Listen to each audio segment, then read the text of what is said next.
क़स्त number 8। दूसरे दिन से स्कूल की रूटीन शुरू हो गई। दिन को घर आता और खाना खाकर सो जाता। उसकी रंगरलियां जावेद के घर से आकर कुछ दिन रख जाती थीं। तीसरे दिन की बात है, शाम हम चाय पी रहे थे कि उम्मी के नंबर पर फैसल की कॉल आई। उम्मी मेरे सामने ही उससे बात करने लगी।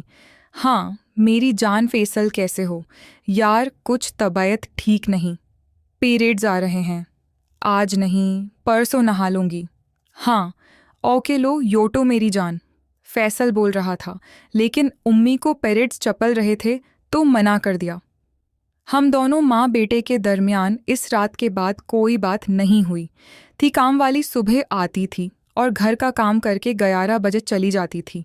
मेर स्कूल चल रहा था। 2 दिन बाद नहाई।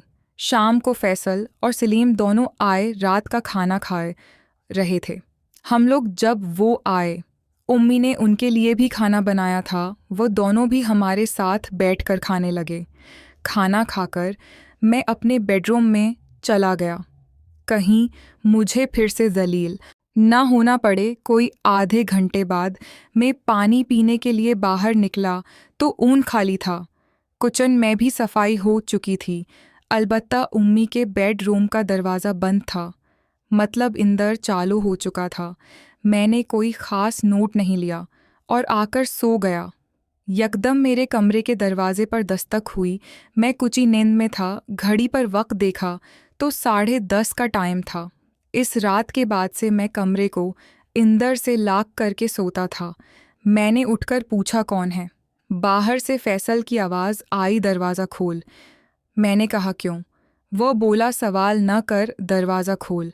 मैंने दरवाज़ा खोला और पूछा हाँ बोलो क्या बात है? तेरी माँ बुला रही है।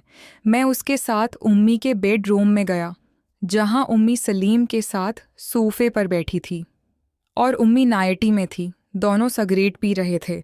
उम्मी ने मुझे देखकर कहा, सुनो राहेल, हमारे लिए ज़रा मेडिकल से ले आओ, ख़त्म हो गए हैं। ये दोनों लाना भूल गए। उम्मी ने उठकर अलमारी से पर्स निकाला और मुझे पैसे दिए। मैं बाहर जाने लगा तो पीछे से सलीम बोला, फलीवर डी लाना बनाना वाले जिन पर डॉट्स बने होते हैं, शाजिया को केले बहुत पसंद हैं। ठीक कहा ना जान? मैंने। उसने उम्मी की तरफ देखकर कहा, हाँ जो ये कह रहा है वही लाना, 2 पैकेट। ये नई जलालत थी। मैंने बाइक निकाली और बाजार पहुंच गया, वहां से लिए और घर आ गया। इंदर आकर उम्मी के कमरे में गया तो सामने मंजर बदला हुआ था। वह दोनों खड़े थे। मुझे देखकर फैसल बोला, आ गया तो चल रखते।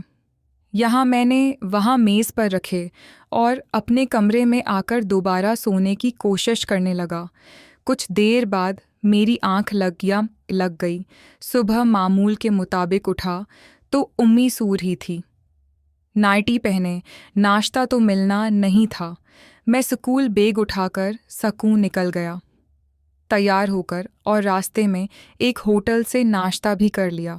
मुझे उम्मी ने कहा था कि कोई गर्ल फ्रेंड बनाकर उसके साथ। पहले मेरा मॉड भी था और 1-2 लड़कियों के बारे में सोचा भी, लेकिन अजीब बात थी कि इस रात के बाद ध्यान किया जाता। मैंने पर मुवे भी देखनी छोड़ दी थी। अपने साथ हुई ज़्यादती की जितनी तकलीफ़, ज़ल्लत और बेबसी मैंने महसूस की थी, उसके बाद मुझे चुप सी लग गई थी। ना सिर्फ घर बल्कि घर से बाहर भी मैं कम ही लोगों से बात करता था। फैसल की दुकान जहाँ से मैं लोड करवाता था वहाँ भी जाना छोड़ दिया। मुझे मालूम हुआ एक महल्ले के लड़के से कि वह फैसल का कज़न है और यहाँ उन्हीं के घर रहता है और फैसल की दुकान पर ही काम सीख रहा है। स्कूल से घर आया तो उम्मी खाना बना रही थी किचन में। मैं सीधा अपने कमरे में गया, फ्रेश हुआ और मोबाइल पर गेम खेलने लगा। कोई 2 घंटे बाद मैंने खाना खाया और सो गया। शाम को मामूल के मुताबिक उठकर बाहर खेलने निकल गया, जहाँ से वापसी पर चचा के घर गया उनकी तबीयत का पूछने। खाना वहीं खाया और 10 बजे घर आकर सो गया। उम्मी मेरे घर आते वक्त अपने बेडरूम में किसी से फ़ोन पर लगी हुई थी। मैंने कोई नोट्स नहीं लिया। अब हम एक ही घर में रहते तो थे, लेकिन अजनबियों की तरह बस खाने नाश्ते के वक्त एक मेज़ पर बैठते। या फिर कोई काम होता, उम्मी को तो वो बोल देती, बाकी घर में क्या हो रहा है, कौन आ रहा है, कौन जा रहा है, या उम्मी कहाँ जा रहे हैं, मुझे कोई गरज नहीं रही थी। अबू का फ़ोन भी आता तो बात हो जाती पढ़ाई के बारे में। वो उम्मी का ख्याल रखने को कहते। मैं सोचता उनका ख्याल रखने वाले और भी बहुत हैं, लेकिन ये बात कह नहीं सका। और नतीजा बहुत भयानक निकला। अबू को गए 1.5 साल हो गया था। 6 माह बाद सर्दियों में उनको पाकिस्तान आना था, छठी 1 माह के लिए, लेकिन वो आना उनका आखिरी होगा। ये मैंने नहीं सोचा था। मेरा स्कूल में आखिरी साल था। अगले साल हमारा मैट्रिक का इम्तिहान था, इसलिए मेरी सारी तूजा पढ़ाई पर थी। मैं एक लायक तालिब इल्म नहीं था, लेकिन कमज़ोर भी नहीं कह सकते। लेकिन अब उसी हादसे के बाद मैंने सब काम छोड़कर तालीम की तरफ ध्यान देना शुरू कर दिया। शौक के वही मामूलात थे, जब दिल करता फैसल और सलीम के साथ ग्रुप या अकेले अकेले। अलबत्ता काफ़ी दिन से ना तो जावेद आया और ना ही उम्मी उसके घर गई थी। उम्मी ने मेरा घर में होना ना होना एक समझ लिया था। कई बार मेरे सामने फैसल या सलीम आया या दोनों आए और उनको गले लगाना या बैठकर बातें करना ठीक ही कहा था। जावेद को उम्मी ने कि राहिल अंधा गूंगा है, न देखता है न सुनता है। बेशर्मी और बेगैरती की इंतहा थी। बोलने के लिए कुछ था नहीं। बोलता तो वीडियो पूरा मोहल्ला किया, पूरा शहर देखता मेरी। और फिर अच्छा हुआ कि अब किसी ने मुझसे नहीं मंगवाए। उम्मी ने उनको समझा दिया था शायद कि राहेल की सारी ओकड़ निकल चुकी है, इसलिए मज़ीद जलील करना छोड़ दो।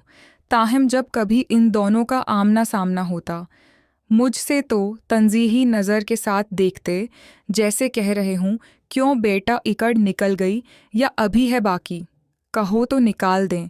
दिन रात ऐसे ही गुजर रहे थे। हमारा समर कैंप 1 माह के बाद ख़त्म हो गया और 1 माह की छुट्टियां दे दी गईं हमें इंग्लिश में। तो मैंने ट्यूशन लेने का फ़ैसला किया इम्तिहानात तक।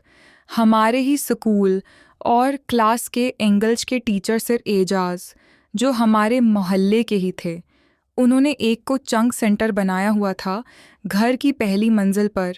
मैं उनके पास गया और पार्ट टाइम दाखला ले लिया। ट्यूशन का वक्त शाम 5 से 7 तक का था। मैं अभी वहाँ जाना शुरू हो गया। सर आजाज एक 32 साला जो एक शख्स थे, जो इंग्लिश में मास्टर थे और लैंग्वेज कोर्स भी किया हुआ था। उनके सेंटर में मेरे अलावा महल्ले और स्कूल के काफ़ी लड़के लड़कियां पढ़ते थे। 20 स्टूडेंट्स थे कल। में 7 लड़कियां थीं। एक लड़की किसी कॉलेज की थी, बाकी सब हमारे स्कूल की थीं। 13 लड़के थे मुझे मिलाकर, जो सब हमारे ही स्कूल के थे, ज़्यादातर तो मैट्रिक के थे। सर आजाद 5.5 फुट से ऊपर के थे। सर की बॉडी काफ़ी टाइट थी, वह जम करते माँ ठीक थे। बड़ा सा चेहरा, उस पर घनी मूछें, आँखों पर नज़र का चश्मा, आवाज़ भारी, काफ़ी राबदार शख्सियत थी। सिर की रंगत कंदमी थी। सरकसी गांव के थे, जो शहर में पढ़ने आए तो यहाँ ही के होकर रह गए। उनकी शादी हो चुकी थी और 2 बच्चे थे, जो हमारे स्कूल में ही छोटी जमातों में पढ़ते थे। हर मोहल्लेदार होने की वजह से मुझे जानते थे अच्छी तरह। खैर, ट्यूशन शुरू हुई। कुछ दिन तो मैंने ध्यान नहीं दिया। फिर एक दिन सर को पढ़ाते मैंने गौर किया कि सर इस लड़की जिसका नाम सबा था और वह किसी कॉलेज में फर्स्ट ईयर की स्टूडेंट थी, अपने पास पढ़ाने के बहाने ज़्यादा देर खड़ा रखते और बहाने बहाने से उसको टच भी करते थे। वो लड़की थी भी खूबसूरत, खुली, रंगत सफ़ेद और गुलाबी कद होगा, कोई 5 फुट 7 इंच, भरा भरा जिस्म, 36 के। अगर वह किसी दिन टाइट जीन्स और कर्ती पहनकर आ जाती तो पीछे की हुआ से जब उसकी कर्ती ओढ़ती तो उसकी एक एक जगह नुमायाँ दिखाई दे जाती। बहुत सी कई लड़के उसको देखकर आहें भरते। वो भी क्लास में सीनियर होने की वजह से सबकी मैनेटर थी। सबका होमवर्क चेक करना, सर की आदम मौजूदगी में क्लास को कंट्रोल करना, या कोई सवाल समझा दिया। सर भी उस पर बहुत मेहरबान थे। उसको अक्सर छट्टी लेट मिलती और मैंने ये भी देखा कि वह सबसे पहले क्लास में पहुंची होती थी, क्योंकि मेरे तो घर से सिर का घर करीब ही था। तो मैं उस क्लास का दूसरा स्टूडेंट होता जो वक्त पर वहाँ पहुँच जाता, लेकिन हर बार सबा मुझसे पहले पहुँची होती। शुरू में तो मैंने सोचा शायद दूर से आती है तो इसलिए जल्दी आ जाती है, लेकिन जब सिर आजाज का सबा की तरफ रहजान देखा तो मुझे शक हुआ कि हो ना हो कोई शम तो चिकर है उन दोनों के बीच। सर आजाज का घर ऐसे बना था कि पहली मंजिल पर वो खुद रहते थे, जबकि दूसरा मंजिल पर एक छोटा सा हाल बनाकर उसको क्लासरूम बनाया हुआ था। दोनों हिस्सों में जाने के लिए अलग अलग गेट भी थे और नीचे वाली मंजिल और से भी मीन गेट से अंदर की जानिब से एक छोटा दरवाज़ा ऊपर जाने वाली सीढ़ियों की जानिब खुलता था, जिससे गुजर कर सर एजाज ऊपर आते थे। बाकी हम सब सीढ़ियों के बाहर वाले दरवाजे ऊपर अब दरवाजे से ऊपर आते थे। मैंने सोचा उनकी जासूसी की जाए। अब मसला था उनसे पहले टेवेशन जाने का, क्योंकि सिर आजाज सेटरियों वाला दरवाज़ा पौने 5 बजे खोलता था ताकि स्टूडेंट्स ऊपर आ सकें। उससे पहले तो दरवाज़ा इंदर से बंद होता था। अगर इंदर से जाता तो इनकी बेगम पूछती उधर से क्यों जा रहे हो। खैर, एक दिन मैंने रसक लेने का फ़ैसला कर ही लिया। सावन का मौसम शुरू हो चुका था और बारिश का कोई पता नहीं था कब आ जाए। एक दिन भी मौसम अबर आलूद था। 4 बजे मैं घर से निकला और सराजाज घर की तरफ चल दिया। सीढ़ियों का बाहर वाला दरवाज़ा हसब मामूल लाक था। इंदर से मैंने सिर आजाज के घर वाला गेट बजाया, क्योंकि बारिश में घंटी बजाना खतरे से खाली न था। कुछ देर बाद उनकी बेगम ने दरवाज़ा खोला और पूछा, राहिल, तुम इतनी जल्दी कैसे आ गए? आज है ने बहाना बनाया कि कुछ ज़रूरी सवाल पूछने थे तो जल्दी आ गया। सर कहाँ हैं? वो बोली, अभी कुछ देर पहले ऊपर गए हैं सभा को पढ़ाने। मैं भी अंदर दाखिल हुआ और सीढ़ियों वाला दरवाज़ा खोलकर ऊपर चल दिया। उसकी बेगम ने मीन गेट बंद किया और इंदर चली गई घर बंद किया अंदर के। जब मैं ऊपर पहुंचा तो खामोशी थी। क्लासरूम का दरवाज़ा बंद था। इंदर से किसी कसम की पढ़ाने की आवाज़ नहीं आ रही थी। मैंने दरवाजे को हल्का साफ किया और इंदर झांका और तेरी खैर इंदर सर आजाज ने सभा को। मज़ीद देखें कस्त नंबर 9 में। मोहतरम नाजरीन और सामाइन, इस कहानी का बकिया हिस्सा अगली आने वाली वीडियो में अपलोड किया जाएगा। अगर वीडियो अच्छी लगी हो तो हमारे उस यूट्यूब चैनल को सब्सक्राइब कीजिएगा।